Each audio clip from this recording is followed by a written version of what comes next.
वंदे भारत यात्रा संस्मरण चतुर्दश दिन भाग 4 तिरुपति बालाजी।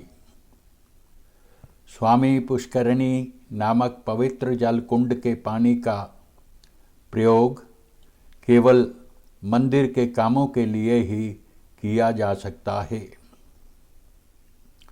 जैसे भगवान के स्नान के लिए, मंदिर को साफ करने के लिए, मंदिर में रहने वाले परिवारों, पंडित, कर्मचारी द्वारा आदि, कुंड का जल पूरी तरह स्वच्छ और कीटाणु रहित है। यहाँ इसे पुनः चक्रित किए जाने की भी व्यवस्था की गई है। माना जाता है कि वैकुंठ में विष्णु पुष्करिणी कुंड में ही स्नान करते हैं। इसीलिए श्री गरुड़ जी इसे वेंकटेश्वर के लिए धरती पर लेकर आए थे। यह जलकुंड मंदिर से सटा हुआ है। यह भी कहा जाता है कि पुष्करिणी के दर्शन करने से व्यक्ति के सारे पाप धुल जाते हैं और भक्त को सभी सुख प्राप्त होते हैं। मंदिर में प्रवेश करने से पूर्व भक्त यहाँ दर्शन करते हैं। ऐसा करने से शरीर व आत्मा दोनों पवित्र हो जाते हैं। आकाश गंगा जलप्रपात तिरुमला मंदिर से 3 किलोमीटर उत्तर में स्थित है। इसकी प्रसिद्धि का मुख्य कारण यह है कि इस जल से भगवान को स्नान कराया जाता है।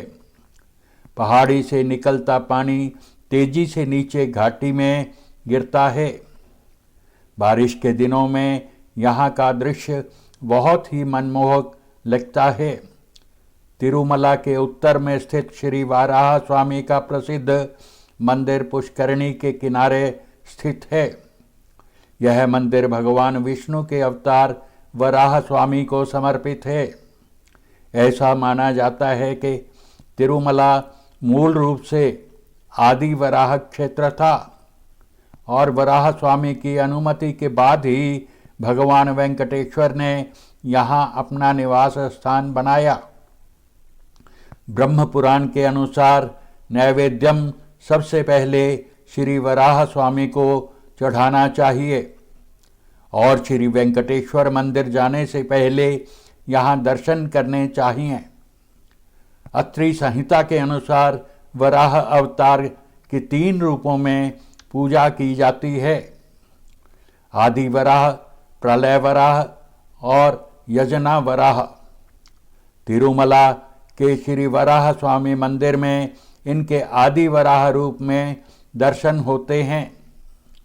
श्री वेदी अंजनेय स्वामी मंदिर स्वामी पुष्करिणी के उत्तर पूर्व में स्थित यह मंदिर श्री वराह स्वामी के ठीक सामने है। यह मंदिर हनुमान जी को समर्पित है। यहाँ स्थापित भगवान की प्रतिमा के हाथ प्रार्थना की अवस्था में हैं। अभिषेक रविवार के दिन होता है और यहाँ हनुमान जयंती बड़े धूमधाम से मनाई जाती है। टीटीडी गार्डन का कुल क्षेत्रफल 460 एकड़ है। तिरुमला और तिरुपति के आसपास बने इन खूबसूरत बगीचों से तिरुमला के मंदिरों के सभी जरूरतों को पूरा किया जाता है। इन फूलों का प्रयोग भगवान और मंडप को सजाने, पंडाल निर्माण में किया जाता है। ध्यान मंदिरम मूल रूप से यह श्री वेंकटेश्वर संग्रहालय था, जिसकी स्थापना 1980 में की गई थी। पत्थर और लकड़ी की बनी वस्तुएं, पूजा सामग्री, पारंपरिक कला और वास्तुशिल्प से संबंधित वस्तुओं का प्रदर्शन किया गया है। तिरुमला में नित्य अन्नदान हॉल मंदिर से 1 किलोमीटर दूर शॉपिंग कॉम्प्लेक्स के पास है।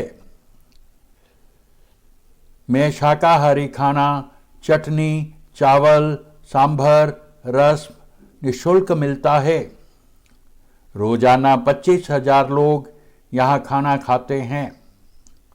दक्षिण भारतीय भोजन के लिए Saptagiri Woodland restaurant Saptagiri guest house के पास एक अच्छा विकल्प है।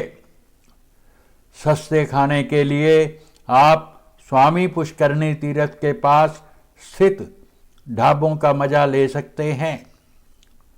तिरुमला के सभी रेस्टोरेंट्स में खाने की कीमत टीटीडी द्वारा निर्धारित की जाती है। तिरुपति में रामी गेस्ट लाइन होटल के रेस्टोरेंट में शाकाहारी मांसाहारी दोनों प्रकार का भोजन मिलता है। तिरुपति रेलवे स्टेशन के पास सेल्फ सर्विस उपलब्ध कराने वाला दीपम फूड प्लाजा में बड़ी संख्या में यात्री आते हैं। यहाँ सफाई का खास ध्यान रखा जाता है। एपीटीडीसी द्वारा संचालित पुन्नम्मी रेस्टोरेंट में सस्ता, स्वादिष्ट और स्वच्छ भोजन मिलता है। तिरुपति में चंदन की लकड़ी से बनाई गई भगवान वेंकटेश्वर और पद्मावती की मूर्तियां प्रसिद्ध हैं। यहाँ पर वैसे कलाकार भी हैं जिससे आप चावल के दानों पर अपना नाम लिखवा सकते हैं। यह वास्तव में एक अनोखी चीज है जिसे यादगार के तौर पर अपने पास रखा जा सकता है। आंध्र प्रदेश सरकार के लिपाक्षी एम्पोरियम में पारंपरिक हस्तशिल्प और वस्त्रों की बुनाई के विभिन्न रूप देखने को मिलते हैं। मंदिर में भगवान वेंकटेश्वर की तस्वीर वाले सोने के सिक्के भी बेचे जाते हैं। केश दान के अंतर्गत श्रद्धालु प्रभु को अपने केश समर्पित करते हैं, जिससे अभिप्राय है कि वे केशों के साथ अपना दंभ व घमंड छोड़ देते हैं और मानव योनि में जन्म और समस्त पीढ़ी की तरफ से कृतज्ञता हेतु केश समर्पण किया जाता है। हमारे पुराने समय में यह संस्कार घरों में ही नाई के द्वारा संपन्न किया जाता था, पर समय के साथ साथ इस संस्कार का भी केंद्रीकरण हो गया और मंदिर के पास स्थित कल्याणकट्टा नामक स्थान पर यह सामूहिक रूप से संपन्न किया जाने लगा। अब सभी नाई इस स्थान पर ही बैठते हैं। केशदान के पश्चात यहीं पर स्नान करते हैं। फिर पुष्करणी में स्नान के पश्चात मंदिर में दर्शन करने के लिए जाते हैं। सर्वदर्शनम से अभिप्राय है सभी के लिए दर्शन। सर्वदर्शनम के लिए प्रवेश द्वार बैकुंठम कॉम्प्लेक्स है। वर्तमान में टिकट लेने के लिए यहाँ कंप्यूटरीकृत व्यवस्था है। यहाँ पर निःशुल्क व सशुल्क दर्शन की भी व्यवस्था है।